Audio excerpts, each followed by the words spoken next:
let this thing play out the way it does. I know my friends tend to like to take the attention of people away from other issues. You know, there is of course the Adani issue, which is they always want to take the attention away. But there is another, I would like to say that. One of the things that, this is quite a nice building. Nice peacocks. Nice peacock feathers on the ground. Nice peacock feathers in the chair. It's a nice, tasteful building.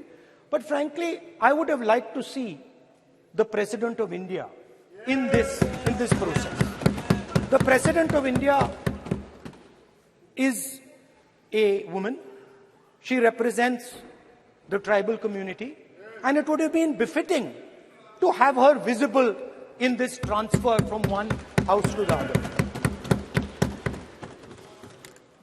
So, one of the things that the government likes to distract from, of course, is Mr. Adani. And there is another thing that the government likes to distract everybody from. And that thing is called the caste census. For some reason, and I don't quite understand what this reason is, the moment the opposition raises the issue of caste census, the BJP tries to create a new distraction, a new sudden, event, so that the OBC community and the people of India look the other way. In my research for this speech, I took a look at the different institutions that define how our country moves forward. There are many. There is the Lok Sabha, Rajya Sabha, Vidhan Sabhas. There is the bureaucracy. There is the press. And there's the judiciary. And I looked with an eye to understand what is the participation of the OBC community in these institutions. मतलब हमारे जो institutions हैं उनमें OBC की भागीदारी कितनी है, ये सवाल मैं पूछ रहा था और मैंने अलग अलग इंस्टीट्यूशंस में थोड़ा रिसर्च किया जो सेंट्रल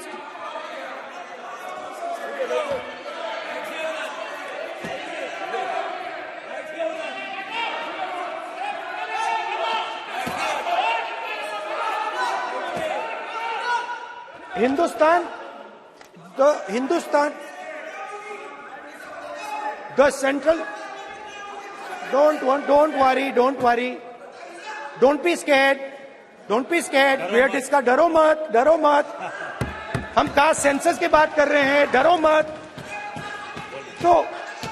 तो मैंने, I checked, simple thing I did. I said, look, what is the most important set of people in the government of India?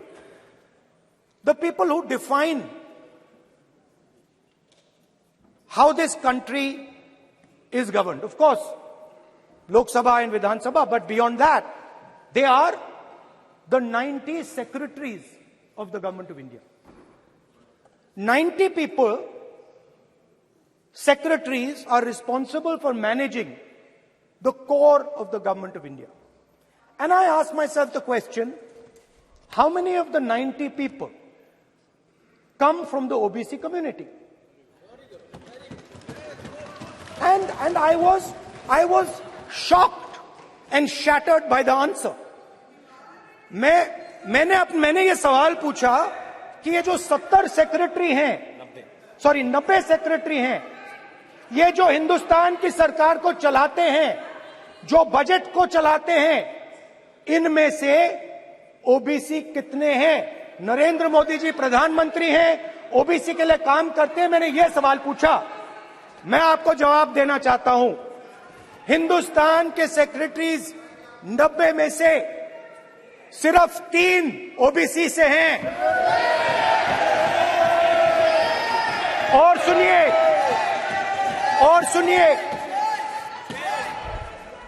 सुनिए, नहीं घबराइए मत, डरो मत।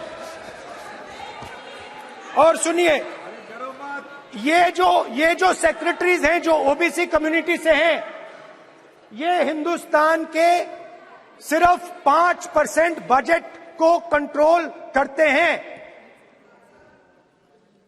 मतलब अगर हिंदुस्तान का बजट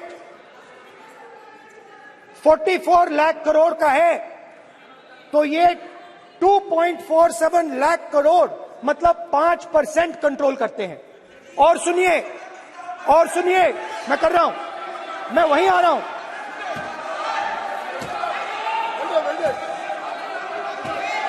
मतलब ये जो है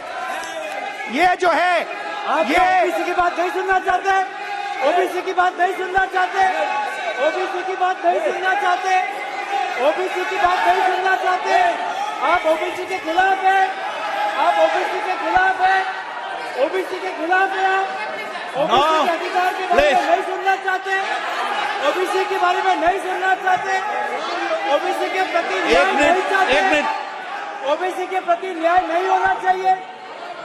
ये सी दे नॉट शोइंग ये जो है, हाँ, मैं माननीय सदस्य से आग्रह करूंगा, एक मिनट रुकिए। माननीय सदस्य से मैं आग्रह करूंगा, एक तो ये महिला आरक्षण बिल है और दूसरा सभी माननीय सदस्य समान है। डरो मतो ये शब्द इस पार्लियामेंट में नहीं बोलना चाहिए।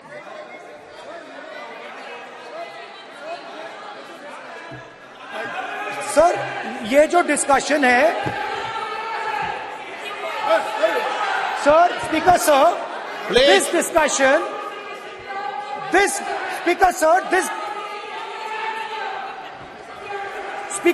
this discussion is about the transfer of power to the people of India. The women being one group of the people of India and the OBC community being another group of the people of India. And I am elaborating that the OBCs, who number a huge percentage, have 3% of the 90 secretaries of this country and control and define 5% of India's budget. This is an insult and a shame to the OBC community. ये OBC community का अपमान है।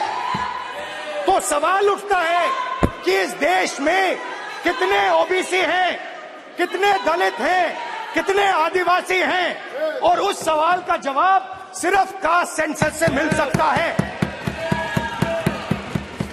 तो मेरा सरकार को एक सुझाव है, सबसे पहले ये जो महिला का बिल है इसको आप पास कीजिए, आज पास कीजिए, ये जो आपके लागू कीजिए, और ये जो डिलिमिटेशन है जो आपने बोला है, और ये जो सेंसस है इसकी कोई जरूरत नहीं है, 33% आप महिलाओं को सीधा दे दीजिए।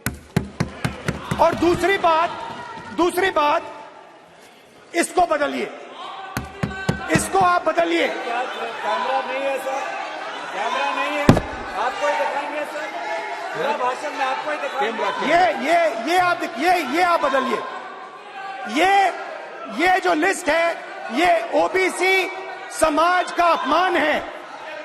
90 लोग हिंदुस्तान के सेक्रेटरी हैं, उनमें से 3 लोग ओबीसी समाज के हैं, 5% बजट को कंट्रोल करते हैं। तो जल्दी से जल्दी आप कास्ट सेंसस कीजिए, जल्दी से जल्दी जो हमने कास्ट सेंसस किया था उसका डेटा आप रिलीज कीजिए, और अगर आप नहीं करेंगे तो हम कर डालेंगे। Thank you. माननीय गृह मंत्री जी।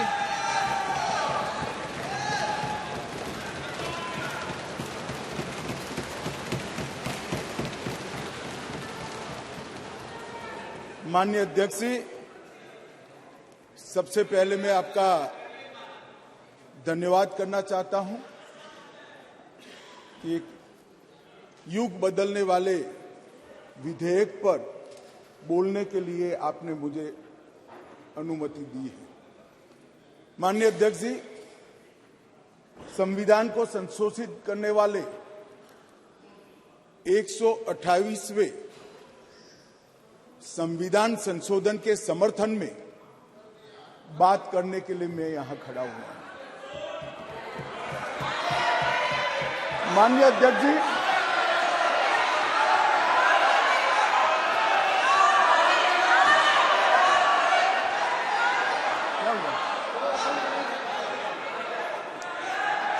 माननीय अध्यक्ष जी,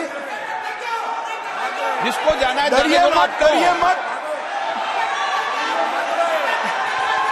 अरे भाई डरो मत। नो, जिसको जाना है जाने दिया ऐसे क्यों? प्लीज, कोई भी सदन में रुक सकता है, जा सकता है। माननीय प्लीज अध्यक्ष जी, प्लीज, नो। माननीय अध्यक्ष जी,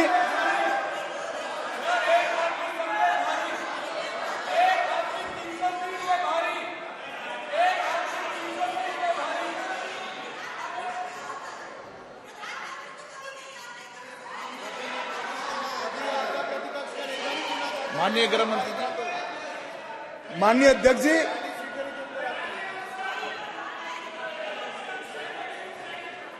कल का दिन भारतीय संसद के इतिहास में स्वर्ण अक्षरों से लिखा जाएगा। कल गणेश चतुर्थी थी, कल संवत्सरी थी, कल नए सदन का पहली बार कार्य का श्री गणेश हुआ और कल ही के दिन वर्षों से जो लंबित था वो महिलाओं को आरक्षण अधिकार देने का बिल इस सदन में पेश हुआ। माननीय अध्यक्ष जी, आपके माध्यम से मैं इस सदन के नेता और देश के प्रधानमंत्री श्रीमान नरेंद्र मोदी जी को हृदय से साधुवाद देना चाहता हूं कि 140 करोड़ की आबादी में 50% जिसका हिस्सा है वो मातृशक्ति को सच अर्थ में सम्मानित करने का काम माननीय प्रधानमंत्री जी ने किया। माननीय अध्यक्ष जी,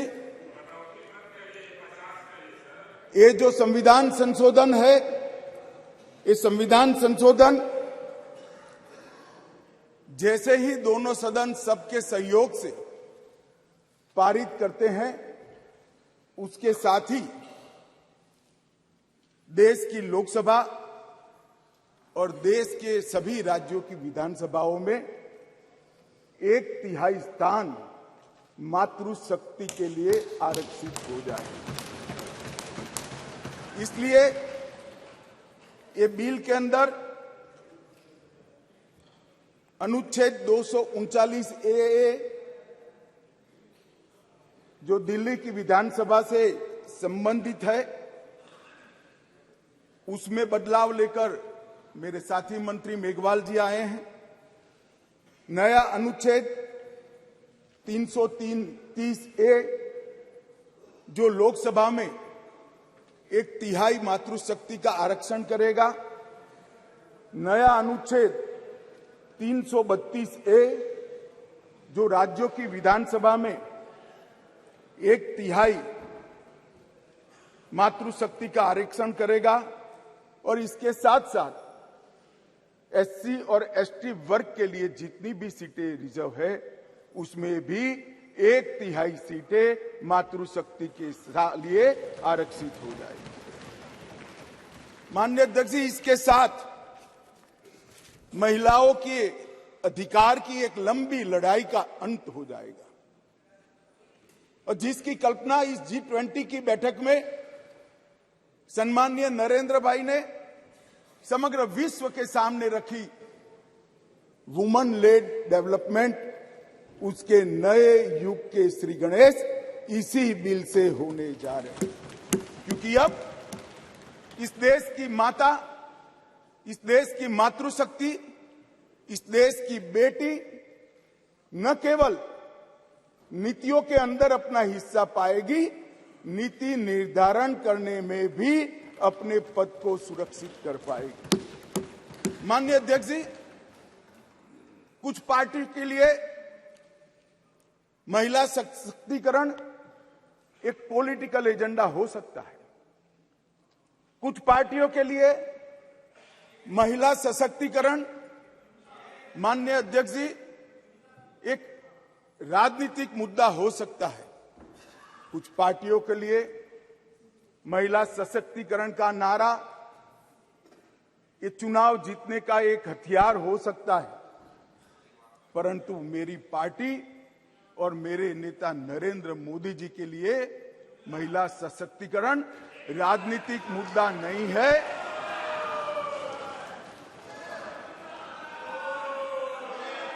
फिर से सुनिए, मेरी पार्टी और मेरे नेता नरेंद्र मोदी जी के लिए महिला सशक्तिकरण राजनीतिक मुद्दा नहीं, मान्यता का सवाल है, मान्यता का सवाल। माननीय अध्यक्ष जी, किसी भी सिद्धांत के लिए किसी व्यक्ति या संस्था इसका आकलन करना है कि सिद्धांत के प्रति मान्यता कितनी दृढ़ है, तो कोई एक घटना, कोई एक कदम से नहीं बनाया जा सकता। प्रधानमंत्री नरेंद्र मोदी जी जब संगठन का काम करते थे, भारतीय जनता पार्टी के संगठन महासचिव थे गुजरात प्रांत के, और गुजरात में भारतीय जनता पार्टी की वडोदरा कार्यकारिणी हुई थी। उस ऐतिहासिक कार्यकारिणी में मोदी जी के रोल के कारण ही भारतीय जनता पार्टी के संगठनात्मक पदों में 1/3 रिजर्वेशन माताओं के लिए किया गया। और ऐसा करने वाले मैं गर्व से कह सकता हूं कि मेरी पार्टी सबसे पहली पार्टी है और मेरी पार्टी सबसे अंतिम पार्टी। माननीय अध्यक्ष जी, मोदी जी जब मुख्यमंत्री थे, ढेर सारे लोगों को मुख्यमंत्री रहते हुए ढेर सारी भेंटें मिलती हैं। ज्यादा से ज्यादा सभी लोग इसको तोशाखाना में आरक्षित रखवा देते हैं। मोदी जी ने उस वक्त निर्णय किया था और सार्वजनिक घोषणा भी की थी कि जितनी भी भेंट आएगी उसका ऑक्शन होगा और वो बच्चियों की पढ़ाई लिखाई के लिए खर्च की जाएगी। माननीय अध्यक्ष जी, सीएम रहते हुए भी उनको प्रधानमंत्री देश की जनता ने चुना। 2014 में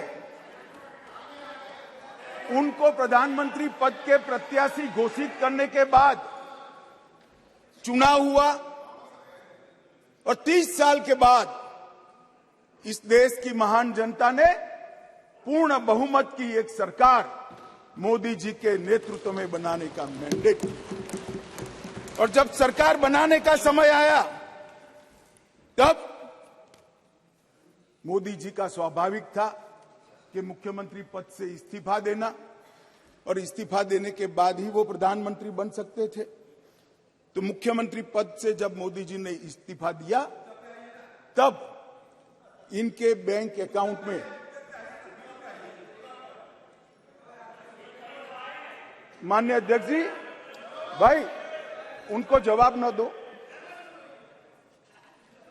इनके बैंक अकाउंट में जितना भी मुख्यमंत्री की तनख्वाह से और जितना भी पैसा बचा था वो सारा का सारा गुजरात सचिवालय की वर्ग 3 और 4 के कर्मचारियों की बच्चियों की पढ़ाई लिखाई के लिए। माननीय अध्यक्ष, इसके लिए कोई सर्कुलर नहीं था, इसके लिए कोई कानून नहीं बनाया था।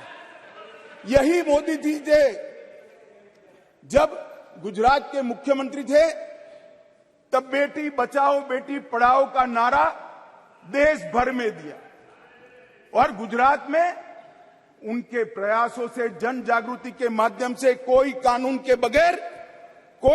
के बगैर लिंग अनुपात के अंदर बहुत बड़ा परिवर्तन कर लाखों बेटियों को पृथ्वी पर आने का अधिकार इस नरेंद्र मोदी जी ने। दोम धक की धूप में मई महीने में पटवारी से लेकर मुख्यमंत्री तक पूरी की पूरी सरकार 5 दिनों तक गर्ल चाइल्ड एनरोलमेंट के लिए गांव-गांव में जाती थी। कोई कस्बा ऐसा नहीं होता था जहां पर सरकार के पदाधिकारी नहीं जाते थे। पंच, सरपंच, जिला पंचायत के सदस्य, तहसील पंचायत के सदस्य, विधायक, सांसद, मुख्यमंत्री, मंत्री सभी लोग जाते थे और बच्चियों को पढ़ाने के लिए, उनके एनरोलमेंट के लिए और ड्रॉप आउट रेशियो के कम करने के लिए, उनको फिर से पुनः दाखला दिलाने के लिए गांवों में निवास करते थे। माननीय अध्यक्ष जी, बेटी बचाओ बेटी पढ़ाओ, इसका परिणाम क्या था? एक और तो लिंग अनुपात में बहुत बड़ा अंतर आया और दूसरी ओर कांग्रेस पार्टी जो लेगेसी छोड़कर गई थी गुजरात में, उसमें प्राइमरी एजुकेशन में 37% ड्रॉप आउट रेशियो था और मोदी जी जब मुख्यमंत्री से प्रधानमंत्री बनने के आए तब वो 30% ड्रॉप आउट रेशियो घटकर 0.70% है। माननीय अध्यक्ष जी, इसलिए मैं कहता हूं कि हमारे लिए राजनीतिक मुद्दा नहीं है, हमारी मान्यता का मुद्दा है, हमारे स्वभाव का मुद्दा है, हमारी कार्य संस्कृति का मुद्दा है। माननीय अध्यक्ष जी, जहां तक नरेंद्र मोदी जी की केंद्र में सरकार बनी, ये कह रहे हैं कि पहले भी हुआ था, पहले रोक लिया गया, ये सब बातें तो मैं बाद में बताता हूं। परंतु ये जो महिला सशक्तिकरण की बात है, ये संविधान संशोधन से जुड़ी हुई नहीं है। महिलाओं के लिए सुरक्षा, सम्मान और सहभागिता, ये तीनों चीजें जिस दिन मोदी जी ने इस देश के प्रधानमंत्री पद का शपथ लिया, जिस दिन से भारतीय जनता पार्टी की सरकार बनी, इस सरकार का श्वास और प्राण दोनों बने हुए हैं। माननीय अध्यक्ष, कई ऐसी चीजें हैं जो हुई है। आज मैं कहना चाहता हूं माननीय अध्यक्ष जी, जिस दिन मोदी जी इस देश के प्रधानमंत्री बने, इस देश के 70 करोड़ लोग ऐसे थे जिनके घर में बैंक अकाउंट नहीं था। मोदी जी ने जनधन योजना चालू करी, बैंक अकाउंट खोलने का अभियान चालू किया, 52 करोड़ बैंक अकाउंट खोले गए और 52 करोड़ बैंक अकाउंट में से 70% बैंक अकाउंट माताओं के नाम से खोले गए। माननीय अध्यक्ष जी, माताओं के नाम से आज महिला सशक्तिकरण हुआ है। सारी योजनाओं का जो पैसा जा रहा है, माननीय अध्यक्ष जी,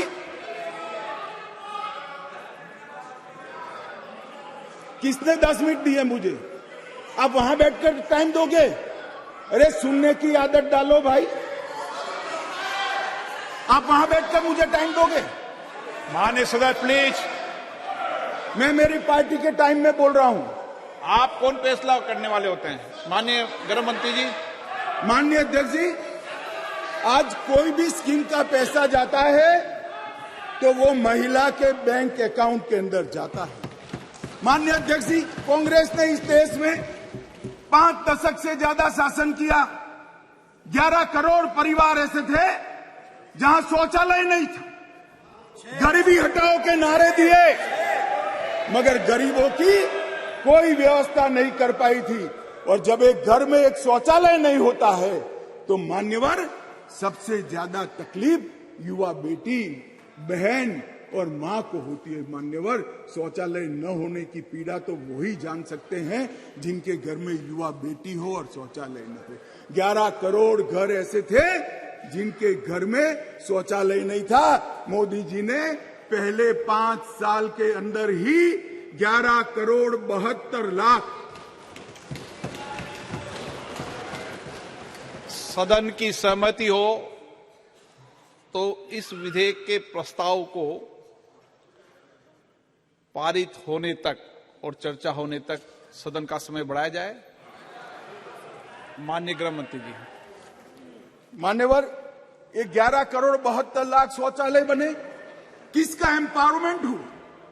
ये 11 करोड़ 72 लाख शौचालय बनने से माताओं का, बहनों का, बेटियों का सम्मान हुआ, उनका सशक्तिकरण हुआ।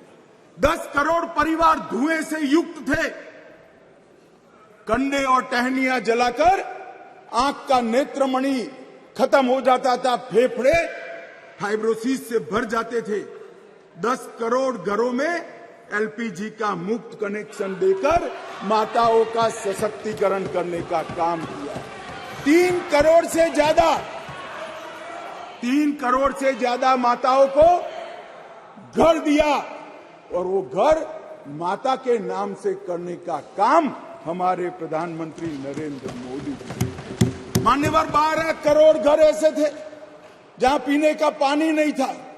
अब जो समाज के अंदर रहते हैं, जो जमीन को जानते हैं, उनको मालूम है कि घर में पीने का पानी नहीं है तो पीड़ा सबसे ज्यादा किसको होती है, किसको ज्यादा तकलीफ होती है। घर में पीने का पानी नहीं है तो घर की माता को ही तकलीफ होती है। 12 करोड़ परिवारों के घर में नल से जल पहुंचाने का काम नरेंद्र मोदी जी।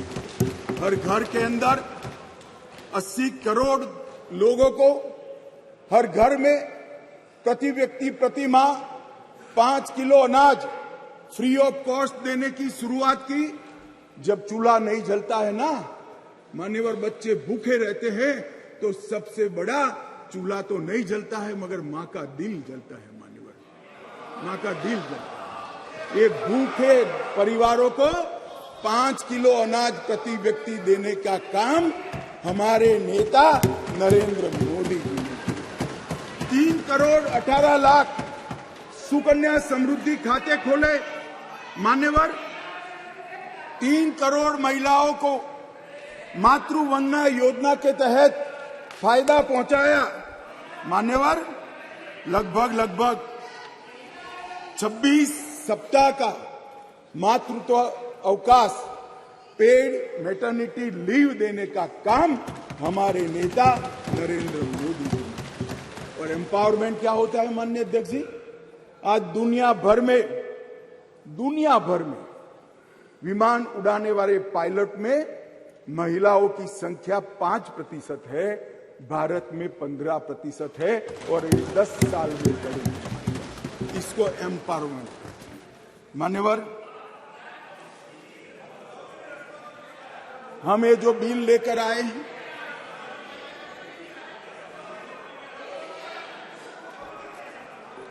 मान्यवर, ये जो बिल लेकर हम आए हैं, कई सारी साथी महिला सांसदों ने कहा कि महिला को रिजर्वेशन देकर नीचा नहीं दिखाना चाहिए। महिला भी उतनी ही सशक्त है जितना पुरुष सशक्त है। मैं आपसे एक कदम आगे जाता हूं, महिला पुरुष से भी ज्यादा सशक्त है, महिला पुरुष से भी ज्यादा है। मगर समाज व्यवस्था ऐसी बनी है जिसके अंदर इस आरक्षण से अब डिसीजन मेकिंग में, पॉलिसी मेकिंग के अंदर महिलाओं की भागीदारी सुनिश्चित कर दी जाएगी। ये सम्मान करने के लिए एक आरक्षण है।